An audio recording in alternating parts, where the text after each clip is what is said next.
साथ संगीतकार है, जबरदस्त संगीतकार है और अच्छे रचनाकार के साथ साथ में अच्छे समीक्षक। उन्होंने जितना संक्षिप्त किया तो थोड़े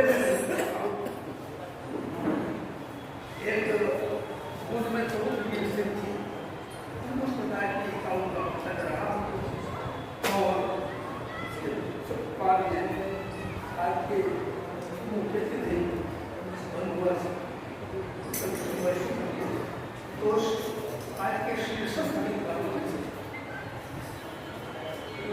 तो शायद अपनी स्थिति का भाग स्वयं नहीं मैं सकता, इतनी अच्छी प्रस्तुति अच्छा लेखन का है वो निश्चय ही वरीय है, वंदनीय है, श्लाघनीय है। मैं करता हूँ और साथ ही साथ में इस सभागार में बैठे हुए सभी साहित्यकार बंधुओं का जिनमें भाई हमारे तिवारी जी हैं, फिर डॉक्टर सुनील सरस्वती हैं, अभी शास्त्री को सुना आश्चर्य हो मुझे, इतने अच्छे अच्छे कलाकार कहाँ लगे पड़े तो सामने उभर करके आना चाहिए। उनकी रचनाएं रचना वही निस्संदेह शुद्ध है, श्लाघनीय और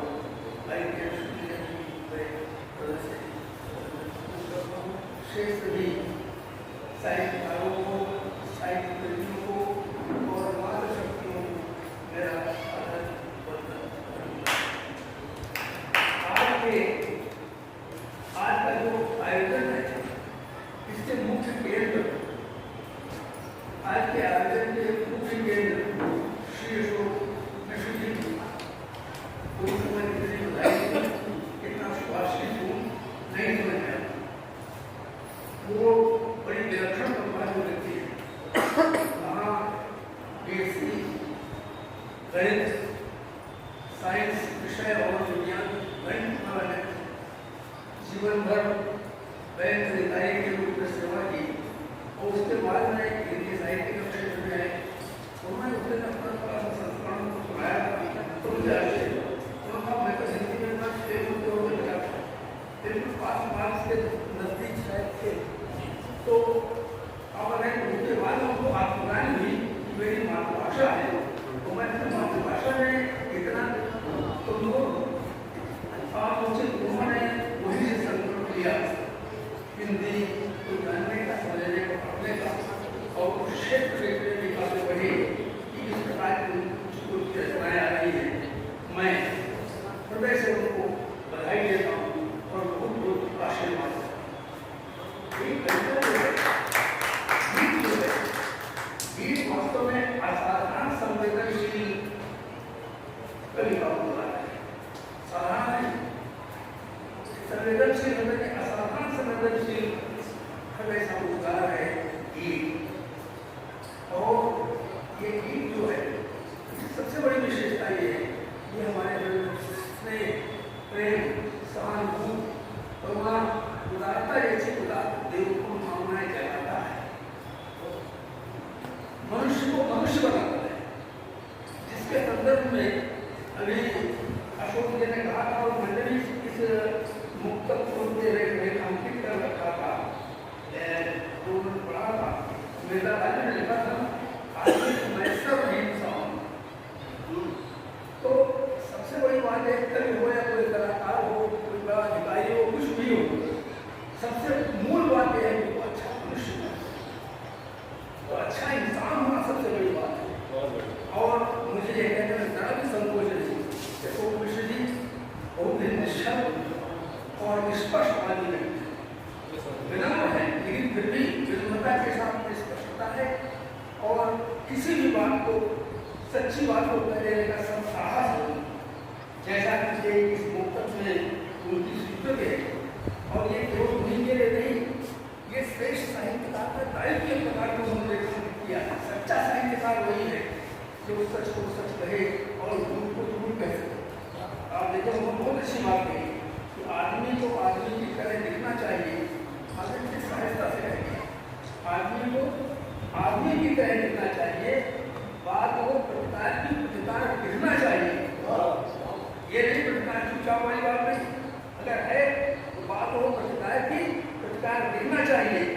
हाथ में पकड़ी कलम को इतनी हिम्मत भी करो, साहित्यकारों के लिए संदेश है, अपने श्रेष्ठ साहित्यकार का दायित्व क्या है उसको रेखांकित कर दिया उन्होंने जो में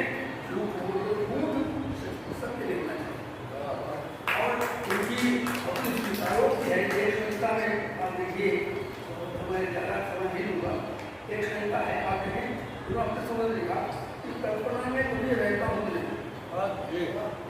देखिए केवल वायली कुरान नहीं पढ़ते, जीवन की यथार्थ धरती पर रहने वाले व्यक्ति हैं तो लिखा है कल्पना में कभी रहता हूँ नहीं, स्वर्ग में सीढ़ी लगाता हूँ नहीं।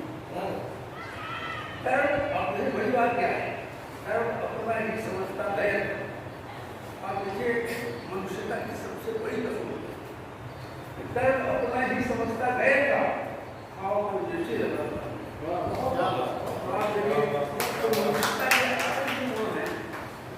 वो उनमें जो दिमाग है, और ऐसा व्यक्ति जब साहित्यकार हुआ तो उसका साहित्य भी बहुत कुछ देगा, समाज को दे सकता है। इसमें वो क्षमता है जो विसंगतियों पर प्रहार कर सकता है और उसे साथ ही साथ में उस रोग का निदान बता सकता है। तो उन्हें अधिक कुछ नहीं करना है। ये जो है विशेषता है।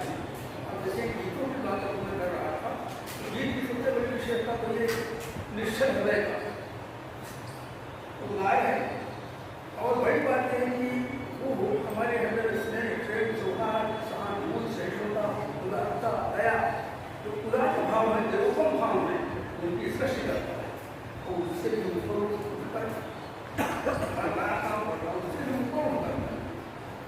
विश्व मानव के वीणा के हृदय के तारों की झंकार करते पड़े। आप देखें कभी गीत न जाने कब से गाए जा रहे हैं। अभी आपने उदाहरण दिया था रघुनाथ जी का, कितने ही कविता है। और जगह महात्मा ने कहा था कि क्षण क्षण तदेव रूप रमणीय पाया, रमणीयता का स्रोत ही है तो क्षण क्षण नहीं मालूम। युग की बात है जो युगान्तर तक नया माना गया। तो आप देखें ये बहुत बड़ी विशेषता रचना की होती है। और गीत की सबसे बड़ी विशेषता है, श्रेष्ठ गीत हैं वो क्या बोलते हैं, आप देखिए वो उससे ऊपर उठकर विश्व हृदय की संस्कृति की वीणा की झंकार बन सकते प्रकट। और जिस काल जिस युग में रचे जाते हैं उस काल उस युग की सीमा का अतिक्रमण करके काल नहीं बन जाते। और गीतों की यही शक्ति, गीत अपनी जिस शक्ति के बल पर मनुष्य के हृदय को स्पंदित करता है, अभी तो ऋग्वेद को आज भी आप देखें जीवन का है, ये सामान्य करता है। तो मुझे मुझे प्रसन्नता है, हर्ष है कहने कि आदरणीय अशोक मिश्र जी ने अशोक मिश्र जी ने उसी को उसी क्षेत्र पर पदार्पण किया। और ये अपना उन्होंने अपने गीतों को तीसरे गीत है उच्छा के नाम से प्रस्तुत किया। ठीक है, सबसे बड़ी विशेषता है भाषा की विशेषता। जैसे वो भजन सहज है, सरल है, निश्चल है, उनकी भाषा भी बहुत सरल सुबोध है, अकृत्रिम है, किसी प्रकार का बराबरी तो नहीं दिखाई देता। तो इसीलिए बहुत शीघ्र हमारे हृदय में के बाद जो लोग उतर जाते हैं, ये इसकी विशेषता। उन्होंने अध्यात्म का क्षेत्र लिया, भक्ति का क्षेत्र लिया, सामाजिक क्षेत्र लिया और राजनीति को भी लिया।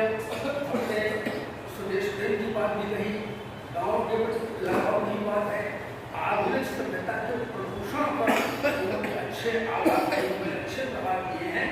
और उन प्रभावों के माध्यम से हमारी इस नई पीढ़ी को एक मार्गदर्शन किया है, उसको नया मार्ग दिखाने का, सही मार्ग दिखाने का उद्देश्य हो गया है।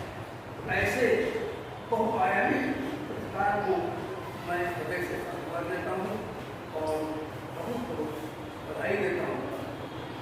मेरी मनोकामना है, मेरी मंगल कामना है, माँ काशी की कृपा उसी प्रकार बरसती रहे और वो भविष्य में और भी बड़ा उच्च कोटि के कामों से माँ काशी के शानदार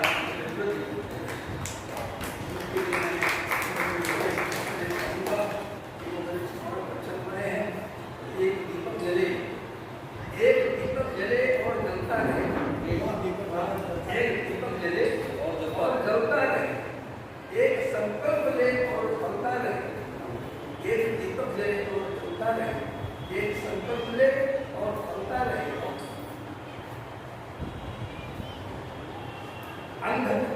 अंध अवरोध के धैर्य शिखर जाएंगे, अंध अवरोध के धैर्य शिखर जाएंगे। एक दल से पड़े और चलता निश्चित रूप से उनका मंगल होगा और वे अपनी बेबाकी से अपनी मार्गदर्शक रचनाओं के द्वारा समाज का